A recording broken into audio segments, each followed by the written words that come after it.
Good afternoon and welcome. I'm Dr. Jamie Mathias, Executive Director of MASBA, the Mexican American School Boards Association. We want to welcome you to this webinar series on the gaps that have been exacerbated by this COVID-19 pandemic. Before we begin, a quick note on CEC's continuing education credits for trustees. Our webinar platform is tracking attendance, and at the end of this series, we'll send you a single certificate with all of the hours that you've attended as part of this series. 3 other quick announcements. Our conference proceedings have now been published in book form. You can find them at masbatx.org/books. We're very excited. This 280-page work includes the proceedings of our 2020 MASBA conference in San Antonio. Please check it out. Also, pre-registration is open for our MASBA conference on September the 9th through the 12th in San Antonio, Texas. The theme this year is Mas con MASBA, a celebration of Mexican American studies and of the 5th anniversary of UIL Mariachi. Pre-registration is open through March the 31st at only $200. After April 1st, it'll go up to $250 for the conference. And finally, there are 10 days left to apply for our MASBA scholarships. Please join us in spreading word to all graduating seniors of MASBA member districts. MASBA has made a commitment to award a scholarship to a graduating senior in every MASBA member district. And so those applications can be found on masbatx.org/scholarships. At this time, it's my great pleasure to introduce a great friend of MASBA. We'll invite him to turn on his camera. He is part of the organization that is sponsoring today's webinar, Escamilla and Panic. In the early 1990s, when he served as a trustee on the Round Rock ISD Board of Trustees, he helped to resurrect MASBA, which had fallen asleep. We are grateful to him. He volunteered his time as MASBA's volunteer executive director for many years and continues to serve MASBA as one of our legal counsel. Please join me in welcoming Juan Aguilera from Escamilla and Panic. Welcome, Juan. Thank you very much, Jamie. Can you hear me? We can hear you great. Very good. So Escamilla and Panic LLP is proud to help sponsor this webinar to continue assisting MASBA in any way we can.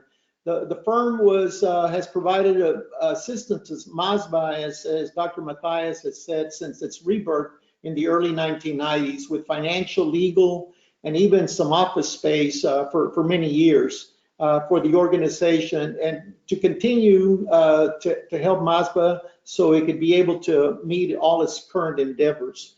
We're also proud of MASBA and its continued success in promoting and advocating for excellence for all public schools, The firm was started about 30 years ago in 1991 and was organized to represent an area school district as general counsel.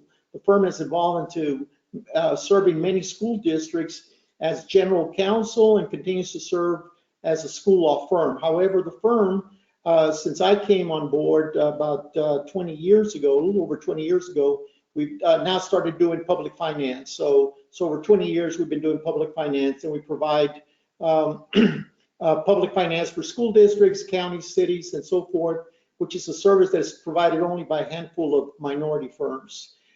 Clients include public school districts, cities, counties, state agencies, housing authorities, municipalities, utility district, municipal utility district, junior college district, and private corporations. The firm has the firm has 20 licensed attorneys and 16 staff members with offices throughout Texas, including San Antonio, Houston, Dallas, Fort Worth, and Austin. And we also have offices in Louisiana and Mexico. Our attorneys are active in professional organizations, and they are, as well as the firm, participate and support a wide range of civic, cultural, educational, and charitable organizations and projects. Pablo Escamilla, the founder of the firm, served as a school board member at the Edgewood Independent School District in the mid-1970s. And as Jamie, Dr. Mathias mentioned, I also served as a trustee for the Round Rock Independent School District. The firm firmly believes that the education is the key for success of all our students and the future leaders and taxpayers of our country. As noted, the firm is committed to public school districts and continues to sponsor many school-related projects to assist our public school students. After all, we recognize that if it wasn't for a public school education, we would all not be here. Thank you very much. Tremendous, Juan. We are so grateful to you for all that you've done. MASBA would not be here today, Juan, if it were not for you. So we really appreciate your willingness to resurrect MASBA in the early 1990s, to continue to draw people together as its executive director for many, many years. We really appreciate you as a former executive director of our organization and now as legal counsel. Please share with all our friends at Escamilla Panic our gratitude. Y'all have been tremendous, tremendous champions of MASBA and of our mission of closing gaps in our Texas public schools. Really, really appreciate you, Juan. Thank you very much. You're welcome. It's now my great pleasure to introduce another champion for public education here in Central Texas. In 2011 to 2012, he organized Austin to reverse the privatization of our public schools. He represents MASBA at the weekly meetings of our Texas Legislative Education Equity Coalition.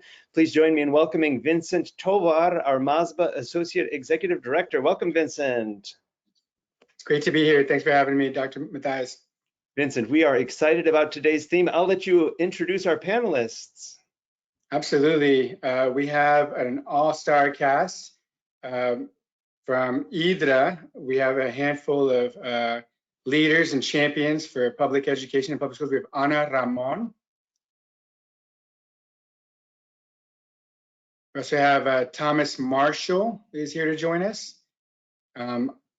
Araceli Garcia. And from every Texan, we have Luis Figueroa. Luis, happy to have all of you here.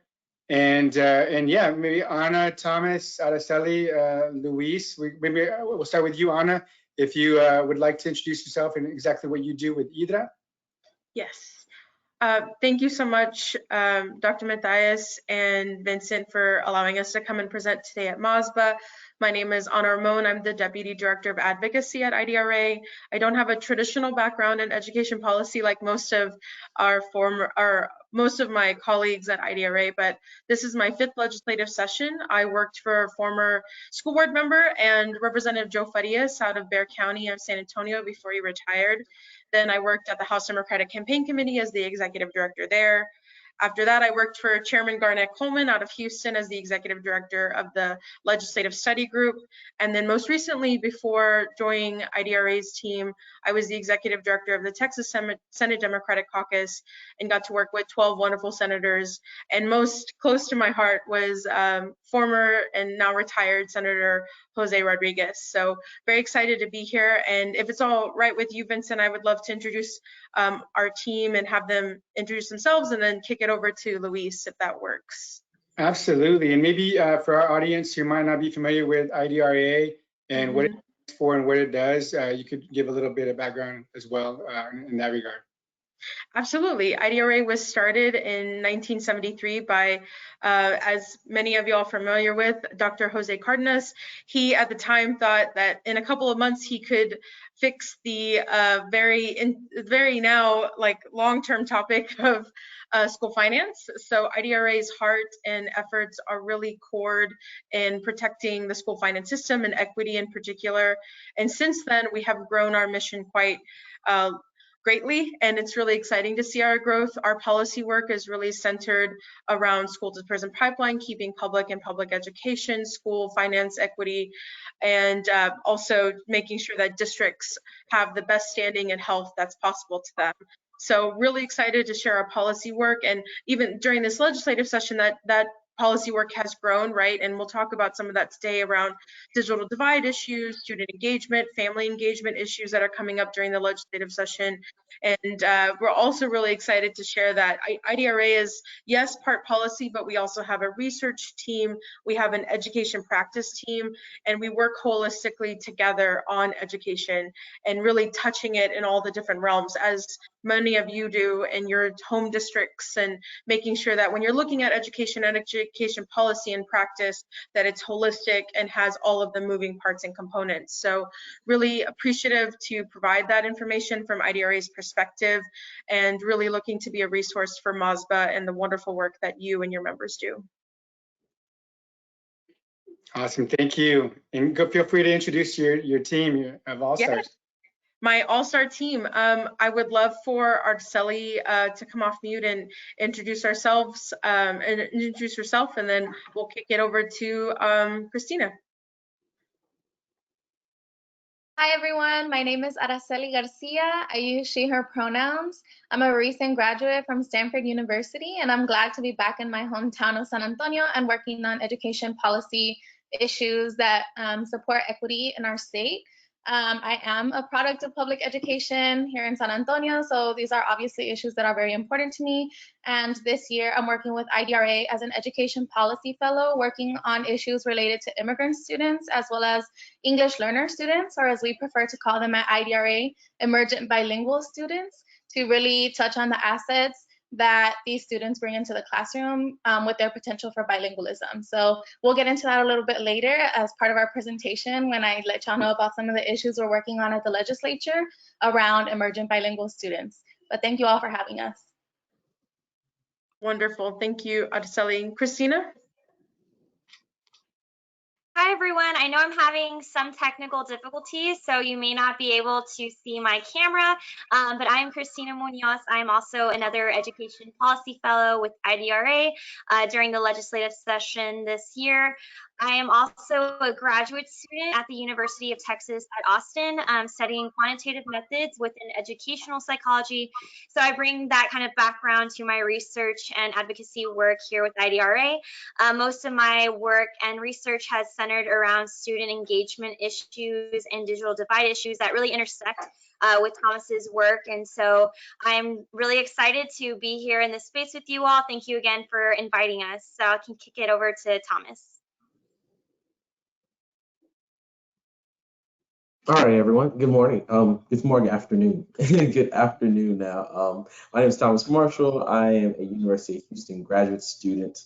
I'm getting my master's in education, studying higher ed specifically, and also at IDRA. I have the privilege to work on digital inclusion issues, as well as things just around the digital divide, as well as some student and family engagement stuff, along with Christina. I'm really excited to be here. Thank you all for this conversation, to be able to really talk about some pressing issues right now.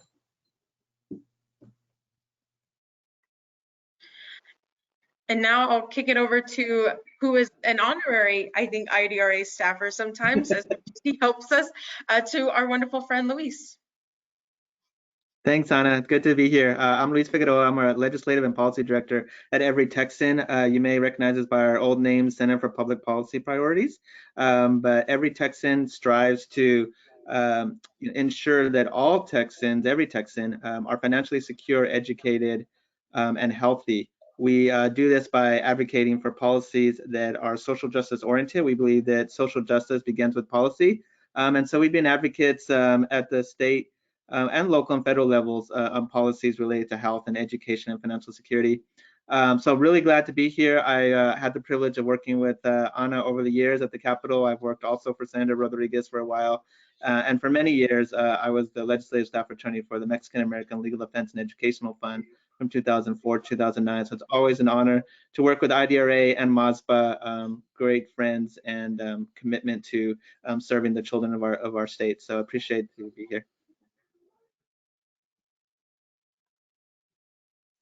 And sorry, I forgot to introduce Christina earlier. We're grateful to have you. And Thomas, we do have attendees from El Paso on this webinar at times. So it is good morning and good afternoon for our audience as well. I'll kick it back to you, Ana. Wonderful, thank you, Vincent. So just to go over a little bit of what we'll be talking about today. So Luis and I will discuss the ever-changing process of actually participating in the legislature this session. So what's available to the public and what options are available when it comes to virtual access, or in-person access both on the House and Senate. After that, we'll go actually step by step how you can submit comments via the Texas House Public Comment Portal, and we'll have visuals and a presentation that goes along with that. And then last but not least, we really want to go over with you as members some of the bills that we are seeing movement, either most recently that are moving this week or hopefully on the move in the next couple of weeks, and try to bring those to your kind of front and center as we head into the last week of March and into now the crucial weeks of April and May. And we'll try to touch a little bit on some of the budget process as well if we have some time, and then also leave time for questions. But most importantly, we want to discuss ways that you as MASBA members can get involved, or your constituencies can get involved in this very complicated process this year. So with that, if it's okay, Vincent, I can share my screen and we can start with the presentation. All right, let's do it. Perfect. So I'm going to go ahead and share. Are you seeing the first slide? Just want to confirm. Step by step, Texas House public comment. Yes, perfect. So thank you so much again, Vincent, and members of MASBA for joining us today. Before we get started, we really want to just talk about what the process has looked like or hasn't looked like, and then we'll go through this step by step for House public comments. And I know that I'll be relying a lot on Luis, and really want to give a huge shout out to every Texan who has put together a phenomenal collaborative group and coalition who've been working on this issue from day one. So Luis, not to throw you under the metaphorical school bus, but would you like to kick us off in that discussion? Sure. I mean, so just big picture for people who aren't familiar with, what's going on at the Capitol and how this process is working. So I'll say I have not been in the Capitol. Our agency has come up with a policy that until we're vaccinated, we won't be entering the Capitol because of COVID protocols. We understand it's very crowded in there. There are some people wearing masks. There's some people not wearing masks. If you want to enter a committee hearing room or schedule an individual meeting with an office, you're supposed to go to the north side tent and get a bracelet that indicates that you have tested negative. But if you want to, you can still enter the Capitol without taking that test. So because of that, we've been very concerned about sending our staff into the Capitol. So we're very appreciative of alternatives to in-person meetings and in-person testimony. And so, as always, you can always email and call your legislative staffer, your individual legislative members and senators and staff. But oftentimes, calling and emailing doesn't get your voice heard. And so, I've kind of divided things up into a little bit of like what are different options. So, the gold standard is on the House side, being invited to give testimony virtually at a public hearing. This is an option the House has provided. You can do it from anywhere in Texas. You can provide invited testimony to the committee through, Zoom, as we all been doing. This is, the ideal way to give testimony because the legislators and the committee have to listen to you in the committee hearing itself, and you get that access. You can also, if you're in Austin or can get to Austin, you can register on the Capitol Wi-Fi, and you can register for, on, or against the bill. This doesn't allow you to provide any oral testimony or written testimony, but it does get your position on the bill. You can also submit written testimony if someone is willing to hand deliver it for you in the Texas Capitol on both the House and the Senate. And then the last part, which I'm going to turn it back over to Anna, is the public comments process that is provided only in the Texas House side. And so this is another option. I think this is a really great option because it allows for a way for people to get their voices heard, but it isn't the same thing as invited testimony. So while we appreciate it, we definitely encourage folks to try to get invited if you are an affected individual or have expertise in a particular bill or issue. So let me turn over to Anna and talk a little bit about the public comment process because it's really quite fascinating. Yes, and to Luis's point, we're really hopeful that this is something that is maintained even after COVID protocols go away. The House rules as they are, at least on the House side, they do have what is a a period where they could expire after a certain time. So hopefully this process is working in a way that the members are enjoying and the staff are enjoying. But in that light, we really need to make sure that our legislators know, like, we're utilizing this and we want to make sure that people have access in the limited space and scope that we have to uplift community voice and public comment. So you'll hear me say this probably ad nauseum. This is only a House process, but it is one that we're hoping sticks around. And maybe at some point, we've seen the Senate use it once, I believe, during a very specific issue, but maybe it's something that will be here to stay even afterwards. So we're going to go through this step by step. I have visuals and hopefully it's informative. And we'll also provide an opportunity for how you can get involved and join us when we try to gather and provide comment. So it's really crucial to have some important links.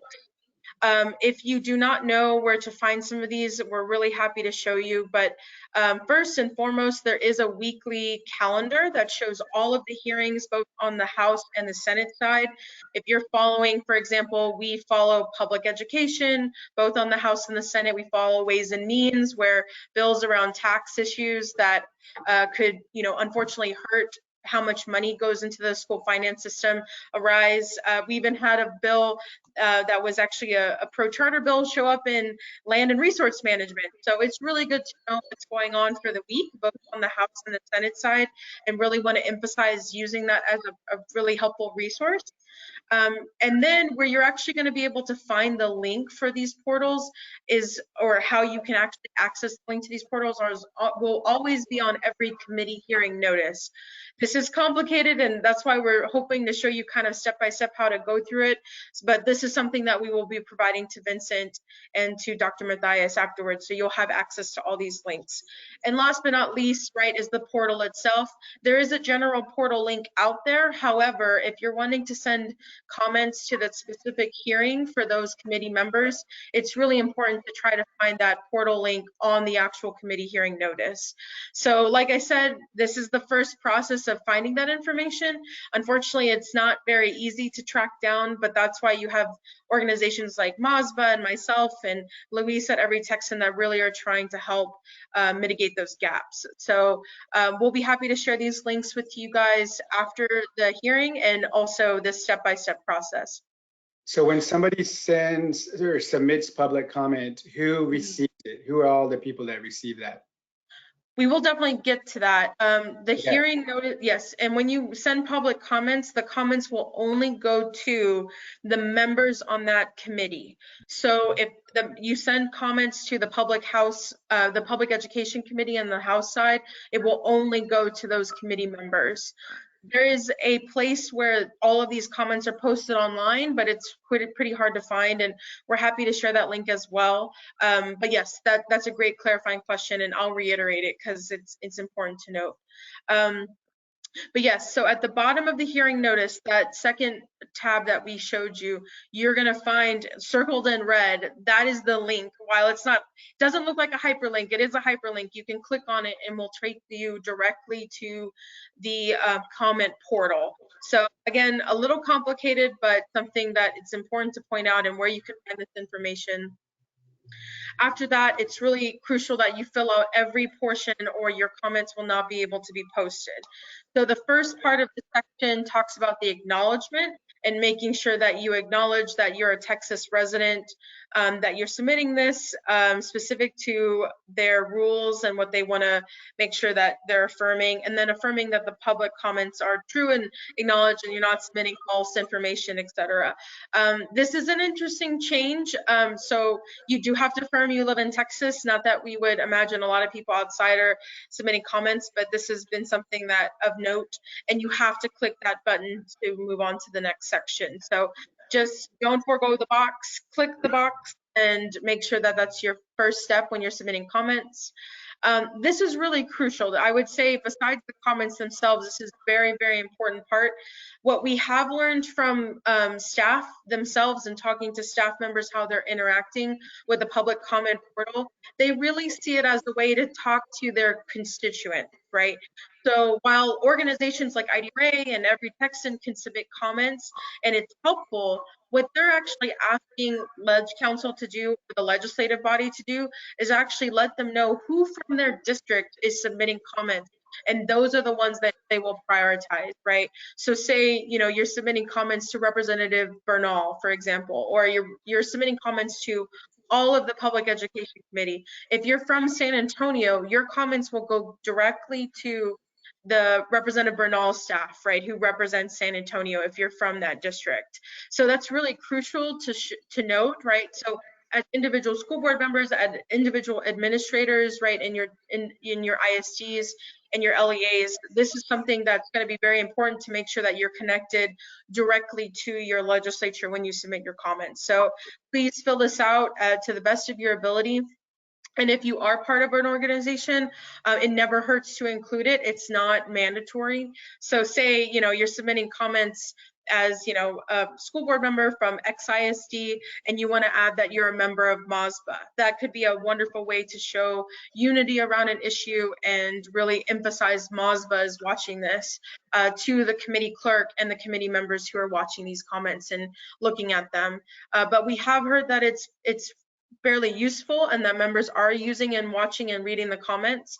So just want to emphasize this is again a tool that we hope stays longer than what the COVID-19 has brought us. So after that, you want to make sure that you select the bill that you're wanting to testify on. You'll see a whole slew of bills, and you can actually do right here, I don't know if my cursor is showing, but there is a place where you can search for the bill number. So say you're going to submit comments on House Bill 999, right, which is coming up in public education this week.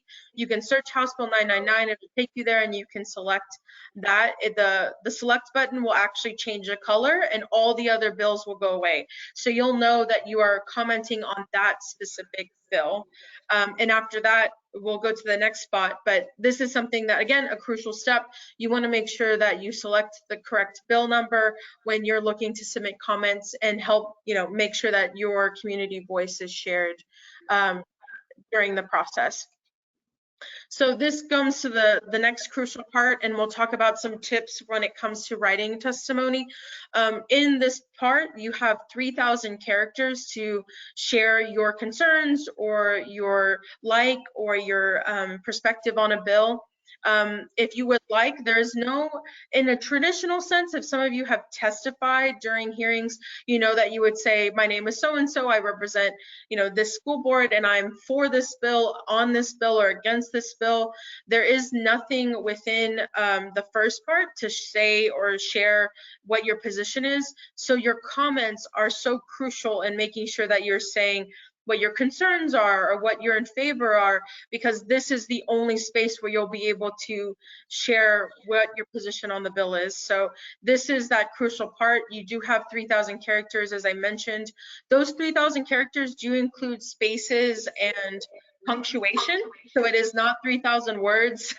What this usually turns out, since we've done a few of these, you have about 1.25 pages of words, and just make sure that you're counting characters before you submit, because anything over the 3,000 will not be able to be submitted. So you have to be very succinct and very specific on what you would like to share, but it's, again, a very powerful tool that we're really hoping to promote during this legislative session.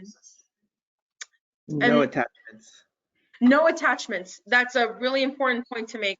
No attachments, no pictures.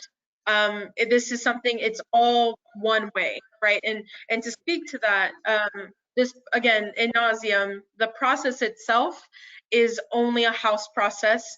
This information will not follow over to the Senate side. So if you're wanting to share with the senators about a House bill or on Senate bills, you have to go directly to the Senate in the process that Luis laid out, right? So you have to either submit an actual written testimony in person or have someone submit it for you. And on top of that, you have to be in person to submit a card. So I hope that all lays out very clearly. This is the only real virtual or online process that is recognized on either chamber as a way to submit public comments. So that's why we really hope it stays. We want to uplift it and we want to make it better, right? So to your point, Victor, there is no options for actually adding attachments or any other information. You would have to do your own subsequent follow-up with individual members. And like I mentioned, only members of the committee can view the public comments. All the committee members, all of public ed, all of Ways and Means, whoever you're submitting to, will have access to the public comments, but they also, like I mentioned, send the comments that are specifically from their district directly to them. So for example, one of the members of the Energy Committee showed me that he was able to look at the 5 comments that were sent to him specifically from his member's house district. And those are the ones they prioritized because they found them the most valuable coming from his home district. So just want to uplift that this is more of that constituency tool.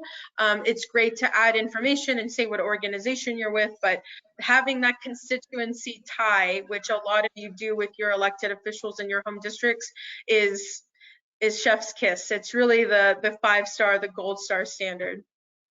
And last but not least, you will not receive a confirmation of submission via email. So don't expect an email to show up in your inbox or confirmation otherwise. You will be taken to a landing page. So I want to reiterate this because we've had some folks who submit comments who are fearful that it didn't go through. And that's not the case. It's just that you won't receive that email confirmation that you would in other spaces. So hopefully if they keep the portal, this is something that we would want to make sure continues. But yes, so just really wanted to reiterate that and really kind of go through this step-by-step process. And again, this is a House process. It was used once on the Senate side, but that's not normalized. It's not something that's recognized by the Senate. So that is essentially what I wanted to go through, and really want to go through some tips before we move on how to construct testimony. And this is something that I worked with our IDRA team on, and happy to share this infographic with Vincent and with Dr. Matthias. So as I mentioned, and I'm sure Luis can attest to this, we have helped people prep a lot of testimony in the past, and it can be kind of confusing, especially when you're new to the process or you're not sure how to address issues. So first and foremost, formalities is crucial, right? Making sure that you say hello to the chairman and members of the committee that are, whatever committee that you're sending comments to. This is, again, as I mentioned, this is not, there's not that traditional on, for, or against, right? Which we normally see when it comes to testifying in person. So stating your name, your organization, and your position on the bill is even more important in the comments, so people, when they read them, can see it, and making that a part of your introduction is very important. And again, remember, you have those positions. If you don't want to say them specifically, that's fine, but being very clear about your position on the bill will help members who are reading this or staff reading this know what to look for as they continue to read your testimony. This information is required by the House rules only for actual testimony, so don't worry about making sure it's in or out of your written comments. I know it's kind of confusing with the code switching in the language, but if you want to kind of speak in that language and that code, it's really important to include that. And then, like I've mentioned, making sure that they know what committee member district you're from, that is also really helpful. I've heard these conversations where I've heard members say, oh, I got comments from your district, or I heard from your constituents. So even if you're not sending it directly maybe to your member who doesn't sit on the committee, members have those conversations, right? So like our hope when we had, we helped a group of people submit comments on House Bill 5, broadband bill, which we'll talk about. We sent about 11 or 12 comments. We're really hoping that members see that and that they can talk to other members about who is watching these issues. And then when it comes to your actual testimony, be very clear about your position and provide feedback on the bill if necessary. Begin with a strong statement that reinforces your position with the impact of potential legislation. And the next part is the most crucial, right? When I read a lot of testimony, I've seen a lot of testimony, I can hear facts and figures, and that's all very important, and it definitely reaffirms your position. But what I always found the most impactful was the human element, right? How does this impact your district? How does this impact Sunray ISD? How does this impact Dallas ISD? What are you seeing from your families and your students and your teachers and your administration and yourself, you know, as a member of the community? That is what I've seen actually change the hearts and minds of members when they're looking at legislation. And it's a difficult process, especially when you're trying to cut through a lot of the noise, right? So I can't emphasize enough how important it is to highlight what the good, the bad, and the ugly, and how it has personally affected you and your community. And with that, you know, making sure that if there is data that can help back the district, back to your position, excuse me, it's never hurts to add. And that's something that I know that IDRA and MASBA and Every Texan, we have a lot of great information, and we would be more than happy to share it on an issue that you're following. It's probably also something that we're looking to submit comments on. So it's probably a really easy share for us. And last but not least, your closing statement. I'm sure you've heard this, right, in either speech writing or like actual like what you've learned probably throughout the process. People often remember the first and the last bit of your presentation, so that introduction and then your closing statement is a great way to wrap up, especially if people are reading quite a bit of testimony. So I hope this was helpful. And again, this is a resource we're happy to share with MASBA and make sure that you guys have it to share with your community members. And this is something that we are getting translated into Spanish. And then if this is also something that's on here, how to register to testify. This is if you actually go in person. So if you have any questions about that, we're more than happy to walk you through that process, as well as Luis mentioned. Luis, is there anything that you would like to add or anything I missed? Yeah. Go ahead. Nothing that you missed. Two things I just want to add. One is that, you know, we talked about how we're excited that the House is doing this and the Senate isn't doing it. You know, reiterate it one more time, this is only on the House side, this portal. But I will point out that oftentimes that has always been the case. When in the Capitol they start using kiosks to register electronically inside the Capitol, the House was the first to adopt it, and now the Senate does it. And so, you know, I think that if this turns out to be a successful instrument for members and for the public, you know, and it works in the House, I think the Senate will hopefully start to look at it for future sessions. The other thing I was going to mention is if you've had issues, not just with the public portal, but if you've had issues where you've tried to reach your member, they've provided inconsistent information, or they've really shut you down from being able to participate, please let us know. We're trying to document all the instances of where people have been unable to, had their voices heard in the Capitol. All of this has been very inconsistent, whether it's the portal, the virtual testimony that's provided in the House, the online registration you can do from the Capitol Wi-Fi. All of this, there's been a lot of inconsistency from committee to committee, from day to day, and as those inconsistencies occur, we're trying to document it. So if it comes up in a litigation process, or later on as people are evaluating what worked and what didn't work, it's really helpful to have it all documented. So that was the last thing I was just going to add. No, that's perfect, and I can't reiterate that enough. And I know that Katie Lightfoot with Every Texan has been leading that charge. So just a heads up to you, Victor and Dr. Mathias, we'll make sure that you have her contact information if members are unfortunately having that those roadblocks, because we really are trying to make sure that we're cutting through a lot of the misinformation. I will tell you, even on coalition meetings that Luis is leading with professionals who are doing this day to day, there's still a lot of confusion, and the rules are definitely bending on both sides of the chambers. So, on the House side, right, there was initially opportunities for virtual testimony, for example, if you were invited. Some committees are actually shutting that process down completely. So it's just, there's a lot of back and forth and changes happening almost daily in this process. So really want to make sure that we're doing as much as we can to cut through that and allow for your members and our folks that we work with to participate in the process as much as possible. And with that said, go ahead. Sorry to interrupt. I just want to encourage people to join the virtual office hours that you posted here. So folks know it's basically almost like a tutorial session for people to be able to really know the ins and outs of how to navigate this, because it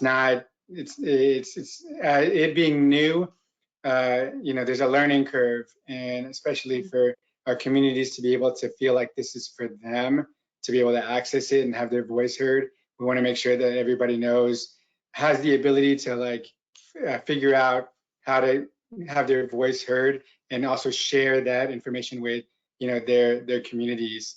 I did want to ask real quick, was there staff at the Capitol that walked you through all this, or did you as IDRA have to go and dig through all the details on your own to uncover the truths of being able to have your voice heard? It was a lot of digging and learning as we go, and I know Luis can attest to this. A lot of it's just sharing out weekly in different spaces, like what's going on here, how can we make this better, how can we connect people. And I will say that's been a mission from our CEO and president, Selena Moreno, and our staff, is just how can we ensure that the families and the students we work with have access to this information. And I think it helps that we have folks like myself and Luis who have had multiple sessions, so we kind of know what's I don't know how else to say this, what else the BS is, and cut away from that and make sure that people get right to the source. So really also want to uplift a lot of the work that Luis has done, but it's been a lot of trial and error, and then also our own trial and error and how we've tried to submit comments and get things. Yes, and to your point, I cut and print it, Victor, please, if it's not yourself, right? I know everyone has very busy schedules, and we might be actually opening up these hours to the weekends. If you have constituents or members of your constituency or your district who are asking you, how do I talk to the legislature, or wanting to get more involved, I know this is a link we've sent to Victor and Dr. Matthias. Feel free to share it out. We would love for your membership to join us. And again, we're doing this every Monday. We'll have a list of the bills that we know are up for hearings, and then also go through step by step how you can submit comments. And we've done this already with some success with a few other groups we work with. So we would love to do that also with MASBA and your membership. Luis, is there anything you'd like to add? And what? Just that Anna's being too humble. She's definitely done a lot of work on trying to comb through all of this information and used her contacts at the Capitol appropriately to help walk through all of this. So thank you, Anna, for breaking it down for us. It's nice when you have a good team, even if they're not with both in IDRA and in our coalition spaces. Thank you, Luis. And with that, we would love to transition into the bills that we're watching and coming up, or have either had recent activity. And I would love for Thomas to jump off mute and present on digital inclusion. Thomas, are you there? Yes, thank you so much, Anna. I'm really excited to be able to talk about this issue. Digital inclusion, I think, is one of the most pressing issues of the legislature this year. As we've seen, there's a couple bills out there that my fellow Christina will talk about more in depth, that have tried to really get behind the digital divide and what that means. But I think I really like to break it into 3 buckets, because I think the legislature has done a really great job so far on just the infrastructure piece and trying to build out this new broadband office so that we're able to get broadband internet access to our students and our families. But we really have to go into 2 more key components that are a super big part of this whole entire digital space. So the first, like I said, is infrastructure, making sure that all Texas have make sure that Texas, just as a state, is able to have the ability to receive federal funds for broadband connectivity. Texas is one of 6 states without a state broadband plan. So because of that, we are not able to get federal funds to use broadband internet access from a state level to be able to disseminate it. So it makes it really harder, and it makes it really challenging for students that have suffered throughout the COVID-19 pandemic to be able to get those devices and different things like that. So it's super important that the infrastructure is built out. The second piece is connectivity. So that's just making sure that everyone is able to be connected to not only just internet, but good, reliable internet. I think a lot of times we saw with TA's Operation Connectivity, there were a lot of hotspots disseminated throughout schools and a lot of other places. While at the first part that is good, that is only a small temporary fix to this really pressing issue, because when you get on a hotspot, there's only so much bandwidth that it has. So if you have 3 kids that are at home, you're not able to use all Zoom and these platforms that we have at the same time. So connectivity and having reliable connectivity is a huge piece to digital inclusion. And lastly, a part that folks really don't talk about enough, I think, is digital equity and literacy. So making sure that equitably we're able to participate in this digital space, and making sure that we're able to know how to use the tools to actually be able to look for jobs, apply for like food assistance, and so many other things that we don't think about. Vaccine appointments, they're all online. It's really a difficult space to navigate, and we want to make sure that literacy and having the skills needed to be able to work around those things is super important. So now I'm going to pass off to Christina to talk about the legislative priorities that have been going on in the midst of COVID-19.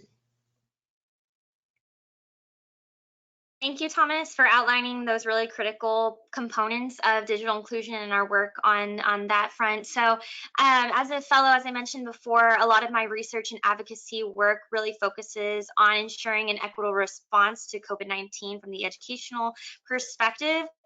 So as Thomas mentioned, part of our bill tracking that pertains to digital inclusion has been landed on HB 5, authored by Ashby.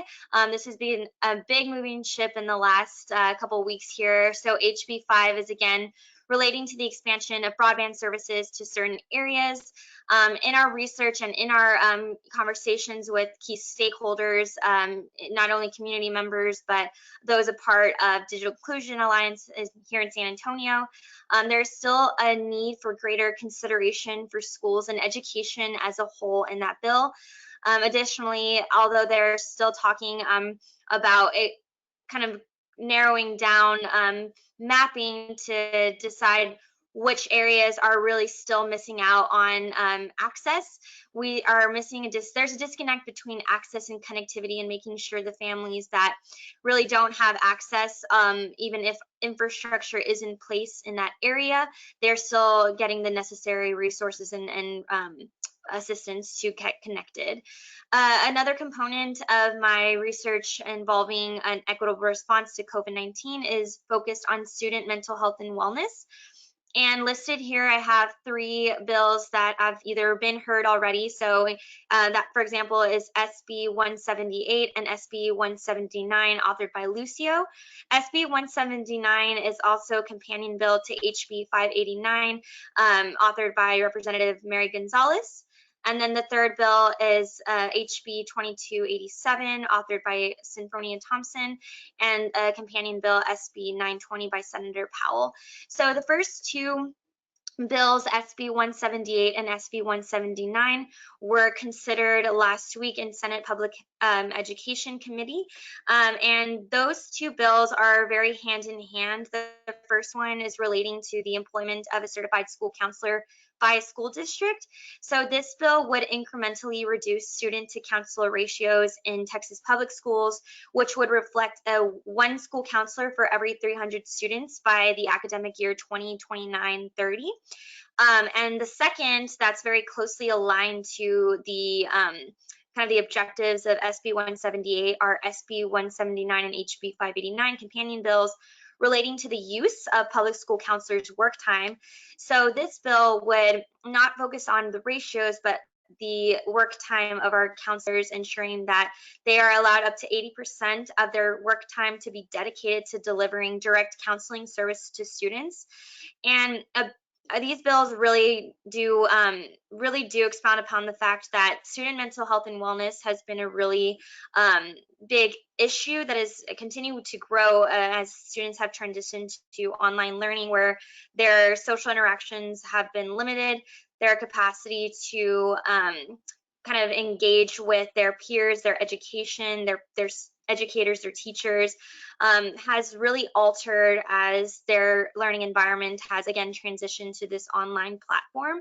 And so we are seeing really crucial student mental health and wellness bills being filed and heard to really address the critical student mental illnesses, and we are seeing a rise in, of course, depression, anxiety, all those instances. And so we are really excited about these two bills here. And then again, going back to HB 2287, that was going to have a hearing this week. So this is relating to data collection by and consultation with the Collaborative Task Force on Public School Mental Health Services regarding the task force duties and requiring that the Texas Education Agency is reporting on mental health services provided to public school students.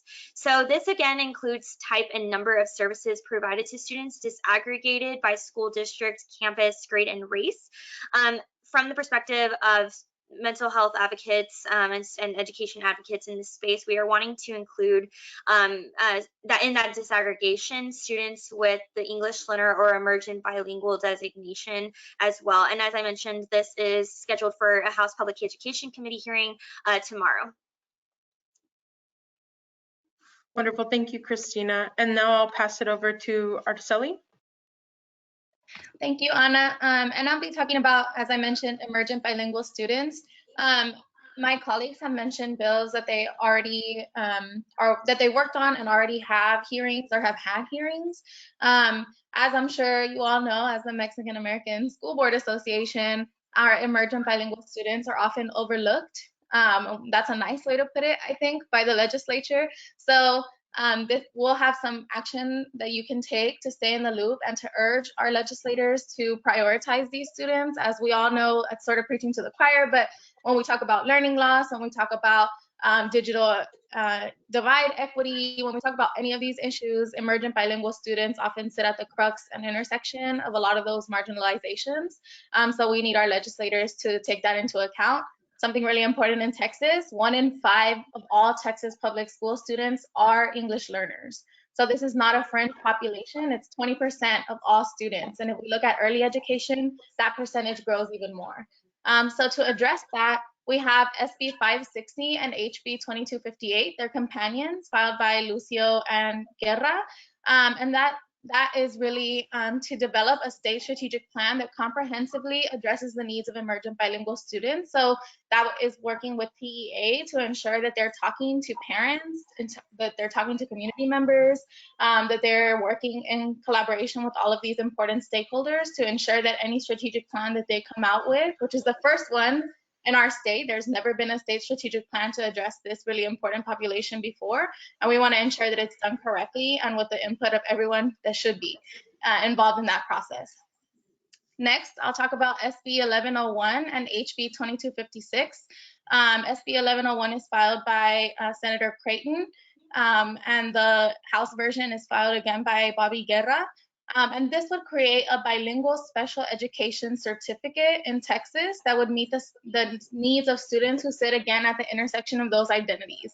We know that currently there's a way that educators can sort of add on bilingual education or add on special education in their curriculum, but we don't think that students with those identities just add on being an English learner or being a student that has learning disabilities or any other kind of disability. So we want educators who are trained to really pedagogically meet the needs of those students. We also envision that being a certification that can be used essentially in educators in 3 different classroom settings, one that's completely bilingual, one that's completely special education, and one that has a mix of both.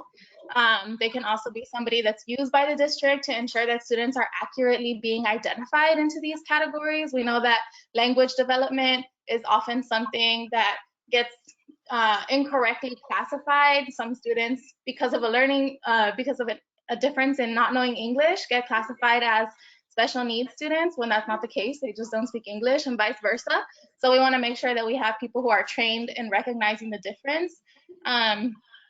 Lastly, we have SB 2065 and SB 2066 that are filed by Senator Menendez, and they would both change the term limited English proficient to emergent bilingual in state law. So we believe that this is really important as we begin to, as a state, see and treat these students as the assets that they are, and necessarily treating them as college bound, as intelligent beings, which we know oftentimes terms like limited English proficient and English learner affect the types of opportunities that are withheld sometimes by schools and educators, even if it's like an internalized bias that teachers have We want to make sure that we start to see a change in that at the state level. SB 2065 would also increase the percentage of the bilingual education allotment that must be used on direct program costs to 90%. It's currently only 55% of that bilingual education allotment that has to be used on direct program costs. And we think this is an issue because we know that this is a tight budget year, and we're not asking for the legislature to add more funds, even though they should. What we're asking for them to do is make sure that school districts get proper guidelines to ensure that the money that they're allocating for our emergent bilingual students actually makes it to the classroom and impacts the students who need it most. So I'm really excited to share this with you all. And if you want to stay in the loop about issues that affect emergent bilingual students, I encourage you to text LISD Early Ed, just like you see it there, to that phone number. I know it's not a complete number, but your phone will allow you to text it, and that way you can receive text updates from us. We're currently working internally to try to push these offices and maneuver as we do in the legislature to try to get these bills a hearing. But if that is not successful, IDRA also has very strong community involvement, and we plan to leverage that and ensure that legislators understand that this is a priority for the families that they're meant to serve. So we encourage you all to also take part in that. Share this, again, as Anna mentioned, with your constituencies, and encourage people to get involved and make sure that legislators prioritize the students who should be and need to be prioritized this session. So thank you, Anna. Awesome. Thank you, Araceli. And the last thing I'll mention, we are looking at what bills are coming up in the Education Committee hearing this week. Most importantly is, I think it's House Bill 1525. I could be getting that bill number wrong by Huberty, which is the HB5 cleanup. We're doing a deep dive into that. Everyone say a prayer for our Deputy Director of Policy, who's really making sure there's nothing nefarious in that bill. It's not too long, it's about 20 pages of changes, but it is the major vehicle for House Bill 3 cleanup from last session. And last but not least, we are monitoring the budget. Luis may have better information on this than I do, but all budget writers, all budget writers on both the House and the Senate side have already been submitted. And now they're doing what's called markup, where they're going through the individual strategies. And I believe the first week of April is when the budget may be taken up.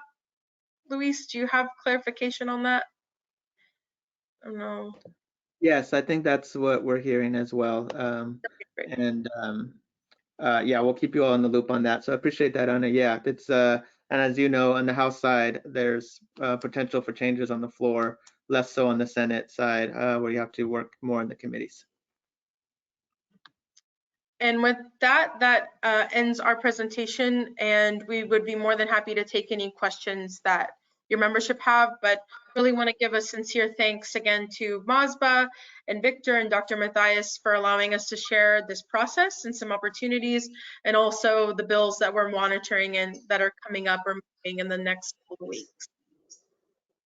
Thank you all for being here. This is incredible, and it's always changing, every couple of days, every week. So we definitely appreciate the updates, and possibly would love to have you back, in April, or before our webinar series ends. Is there something that folks can look at on your website to stay attuned to updates with the ledge? Yes, we are constantly updating a couple of our I would say it's called Learning Goes On. And then also what I would recommend, if, Victor, anything that we send out via TLEC, you're more than welcome to share with the membership. And last but not least, please follow us on Twitter. Our Twitter TLEC page, I don't know if Thomas or someone can drop the handle in the chat, but we are trying to keep that updated as well. And yes, I think what's crucial to note is, Bill, this session feels simultaneously slow and fast. The budget has been slow, and it's now causing a lot of bills to be squished up and will move very quickly. So, and the other thing that we're happy to share with you, Victor, that you can share with the MASBA membership, we are putting together an external bill tracker that we're hoping to keep updated in the next couple of weeks. So once that's ready to share, we'll make sure that it's a resource for you and your membership. Awesome. Thank you all so much. We so greatly appreciate our friends at IDRA and at Every Texan. To Ana and Luis, Cristina, Araceli, Thomas, and to Vincent as well. Thank you all for helping to open our eyes to some of the issues that are going on during this legislative session. As Vincent suggests, it would be great to have you all on for another update again so that we can hear how these issues are moving through the legislature. In the meantime, I want to invite our friend Juan Aguilera to come back on screen with all of us to be able to share any reflections on what it is that we've heard. I know, Juan, you've been working in school districts longer than any of us here. Any thoughts on what we're hearing? Oops, you're on mute there, Juan. It's great to see all these faces from IDRA and our friends from IDRA. I'd have to say, brand new faces. You know, I worked with Dr. Robledo for Cuca for many years. I knew Dr. Cardenas from way back. So I can say that the efforts continue, and you guys are doing an excellent job. And I'm just so amazed at how organized and the efforts that you all are doing. You know, it's as was mentioned, IDRA was started many years ago, and it was primarily looked because of the funding equities issues that we're facing by all our public school school students. And they helped MASBA early in the 1970s to organize the original MASBA. And when I came around in the early 90s, 92, 93, Cuca Robledo assisted MASBA in many ways to have organized, to have meetings. You also provided space. We met at your offices for many, many times, had seminars and different organizational meetings there with MASBA, with IDRA. So thank you very much for IDRA for your continued help. I think that we would be remiss if we did not look at why IDRA came about. As I call it IDRA, or I guess people call it IDRA. It shows how old I am. But if you look back, IDRA was very instrumental in the 1970s with the SAISD versus Rodriguez case, which at that time was a case out of the San Antonio Independent School District. And Mr. Rodriguez, by the way, presented at one of our MASBA conferences, and we honored him, where he was, a case was taken to on the federal level there was a lawsuit that was looking at the constitutionality of the schools system in the state. My law professor, Charles Allen Wright, successfully argued that the school system in Texas at that time was constitutional, even though there were some issues, but they found out that it was issued.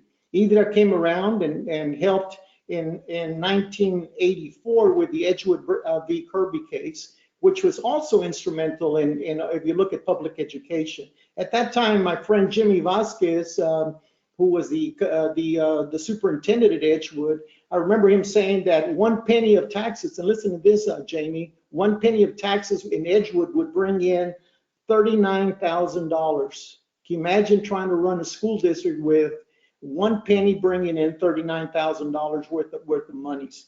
At that time, the wealthiest school districts, and I did a little search here, the wealthiest school districts and school district on the Dallas area had about $14 million wealth per student. Our poorest school district, which was in the valley, was bringing in less than $20,000 of property wealth per student. That's a big difference. Sure. And that's where we were. We're way ahead now, thanks to IDRA, thanks to MASBA, where we're at now. But we still continue to have problems and still continue to have issues. So I applaud your efforts. I applaud MASBA. I applaud Jamie, Vincent. You guys are doing a great job. We need to continue. I mean, the effort is not over. There's still a lot of work to be done. And when I'm looking, just reading today's newspaper, where once again, the legislature, the Texas legislature is looking to prohibit governmental entities like school districts from lobbying. Yet they're okay with the state of Texas lobbying the federal government. So you see the irony in all of this. But I'm glad to see that IDRA, IDRA, and MASBA continue the fight for equality in all education. My hat's off to you. Thank you, guys. Tremendous. Thank you, Juan. Appreciate your leadership of MASBA through the years. Please extend our gratitude to all our friends at Iscamilla Panic for their sponsorship, for your sponsorship of our time together today. And thanks for pointing out the important role of IDRA in the history of MASBA. We love our friends at IDRA. We have a long history with y'all, and we look forward to working with y'all for years and years to come. We just want to conclude with 3 brief announcements. We have 10 days left for our scholarship application process. Here at MASBA, we promise scholarships to graduating seniors in every single MASBA member district. You can tell your graduating seniors of that application at masbatx.org/scholarships. The deadline is 9 p.m. on April the 1st. Our MASBA conference is coming up on September 9th through the 12th. Pre-registration is open now through March the 31st at only $200 per school board member or superintendent or friend of public education. You can find more information at masbatx.org/conference. And finally, the proceedings of last year's MASBA conference are now online. You can purchase that 280-page book through Amazon. It has so many gems in it on how it is that all of us can help to close gaps in our Texas public schools. You'll find that at masbatx.org/books. One last time, thanks to all of our panelists today, to Ana and Luis, Cristina, Araceli, Thomas, Vincent. Y'all are tremendous. Thank you, Juan, and all our friends at Escamilla and Panic. Tune back next Monday at noon Central Date Time for our next webinar. Have a great day, y'all.